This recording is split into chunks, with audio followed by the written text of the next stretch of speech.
Okay, jumping back into our example of Over the Rainbow. So we've talked about laying out some basic text, and this is the example that I put together of the full thing. Talked about basic text, and we've talked about creating some simple word wrap designs. What I want to talk about now is how to do some basic text coloring and laying out something like this headline here. A couple of concepts that I want to talk about as we begin are basically how to set up a headline and what its purpose is. So the first thing to understand about setting up headlines in page production is that headlines don't just tell us a title for a story. Sure, it does that, but it serves another purpose as well. Headlines actually help build a frame over the story itself. So for example, in this particular case, Over the Rainbow, and even if I move this over a little bit more, Over the Rainbow actually covers the story that it entitles. This tells the audience as they look over this that everything underneath this headline is this story. So it's not just column 1, column 2, or column 3. It's all of this is part of the story. Now, if I were to have the title just over column 1 and column 2, that would leave the audience wondering what exactly is going on with column 3, and is this even part of the story itself? For example, if I were to, and let me see if I can give you a demonstration of this, shrink this down. Okay, go in and do the same thing with Over.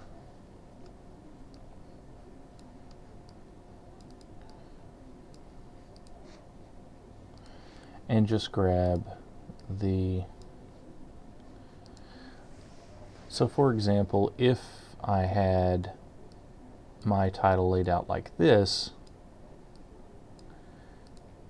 this might lead you as, and this is very quick, this might lead you as the reader to wonder what's going on with this particular text over here, especially if I didn't have that color splash in my design. In this case, the headline would be covering column 1 and column 2, but column 3 would be sitting out here almost by itself. So the headline needs to cover to provide context for the rest of the design.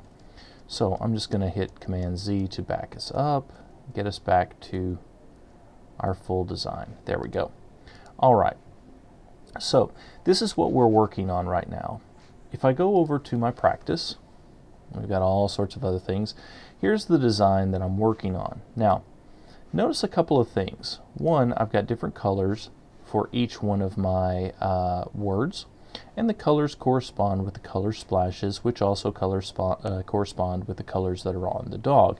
This builds repetition and continuity throughout our design. These are two things that are basic concepts within graphic design. We've discussed this in class, and these are things that you should be familiar with.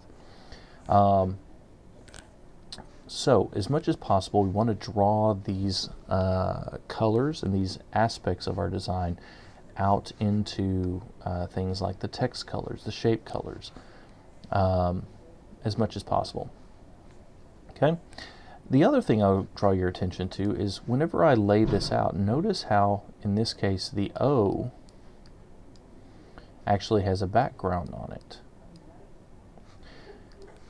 Now, if I were just to type Over, just like this one that I prepared earlier, notice how it's just text. Well, we're going to have to do some work on this and fix this to where we have a nice O with a background. Also, if I zoom in, you'll notice that we don't just have an O, we have O with a bit of a shadow on it. In fact, we have a shadow on all of our headlines.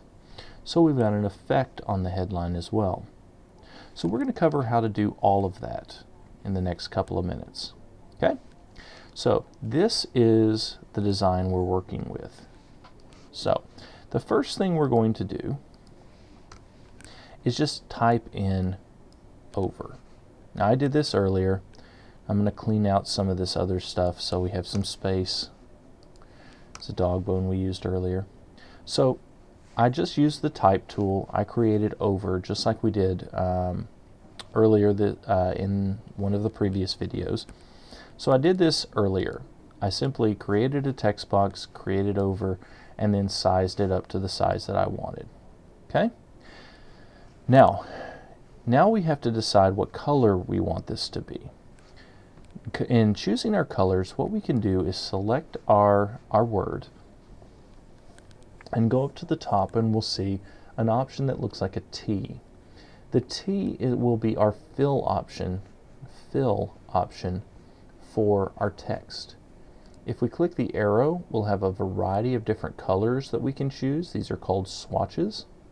Or we can double click the T to basically have kind of an infinite color palette. If we have a design scheme we are following, something that say a client has given us, many times they'll either give us a web code, or they'll give us RGB or CMYK code that we will have to follow, that will tell us this is a particular color, blue or orange or green, that we want to follow. So we would need to be careful of this. In this case, I know that I want to follow the blue, the green, or the orange. So what I can do is actually move in with my eyedropper and choose one of the color oranges here. Now you'll see, since I have this transparent, it's not going to give me that true color orange. So what I may want to do is come in and just for now bring the transparency back up to 100, or opacity back up to 100. Now when I go in and choose my color, I get that nice rich orange color, or blue color in this case. And I hit OK. There we go. Not bad. Now I could play around and choose a different blue if I wanted to. One of the things I also have on this, if you'll notice, is a slight black line around my text. This is called a stroke. A stroke. Strokes are built directly under the fill. So that's the fill. This is the stroke. I can work exactly the same way. Drop down arrow, find a color here if it's one of the swatches that's a pre-select, or I can choose it from my color picker. In this case, I just want a black.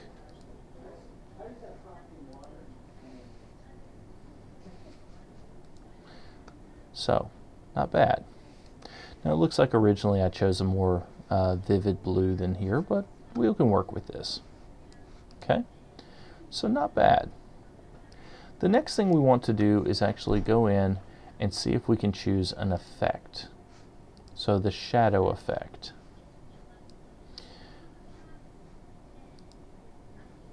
Now, to add an effect to our text, what we would want to do is highlight the text, and under Object, we would find,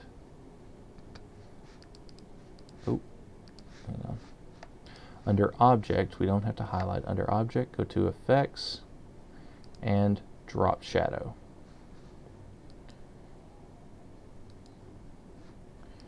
Without it, and with it. So you can see a slight difference.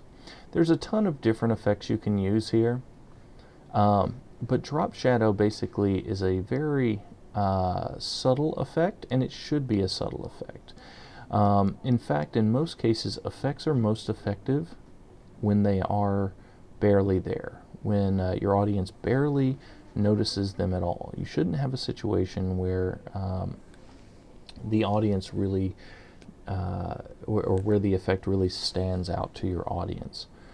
So we're going to use that, just a very slight, you can barely see the shadow right there, very slight shadow.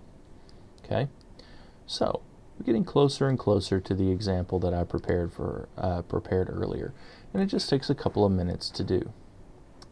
The next thing we would do if we wanted to work with this, if you'll notice, I've actually got that white background. Now, there's a lot of things that people might try and do, but the actual job of creating this white background is surprisingly simple. It simply is a white circle. For example, if I were to double click,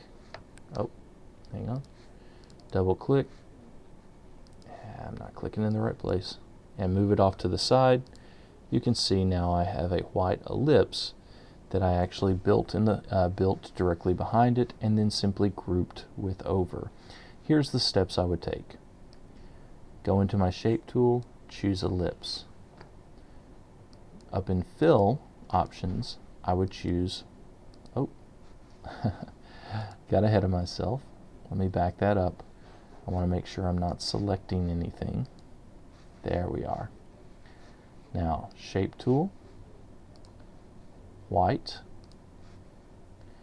and I build my ellipse within the empty space of my circle. Now, you'll notice the word over disappeared. This is because up here at the top I have the word wrap option still selected. You'll notice right here it says wrap around object. If I switch to no text wrap, it comes right back.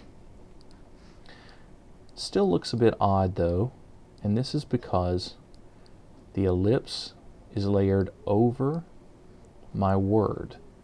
So once I get it positioned, and I'm just going to use the arrow keys to tap it to the left or right. Once I get it positioned, right click, arrange, and send to back. Then I simply select everything, select those, right click, and group. Now where I move one, I move the other. And that's all there is to it. Now I can create the other text the same way. For example, if I wanted to create rainbow, what I could do is simply create a box, type in rainbow, size it up to the size that I would need. Let's say 48. Let's keep sizing it up. Choose the color.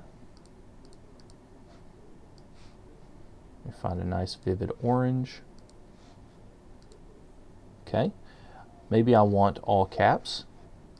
Well, instead of typing in all caps, what might be a better option is to come up to the top and use our all caps or small caps options. I'm going to use the all caps option.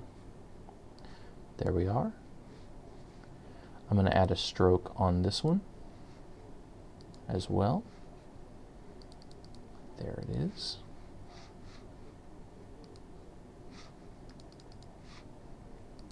Nice. If I want to adjust the size of the stroke, I have that option right here on the side under stroke options. If you don't see it, window, stroke. And I can make the stroke heavier. I can make the stroke lighter as well. Remember, it works best when it's barely there. We barely notice it exists at all. And finally, select the object. Want to turn off the word wrap. Select the object and add the drop shadow. Just want to adjust this. Make it very, very light. There we go. Okay. And then for sake of expediencies, I'm just going to duplicate by holding Alt, the V that I created earlier. Went through the exact same process. And there we go. Over the rainbow, I can bring it in, drop it off, and then select my colors, my color splashes, and lower the opacity. Make it look a little bit nice. Alright, that's a variety of different options for adjusting and working with text to make it set off, make it look a little bit nicer on your page if you're working with headlines. Notice how the headline again covers both or all three columns, thus telling the audience exactly what columns fall within the story. Okay, we're going to end here. In the next section, we're going to be talking about how to do a little bit of free transforming with shapes and how to create differentiation between sections of our text. All right, see you then.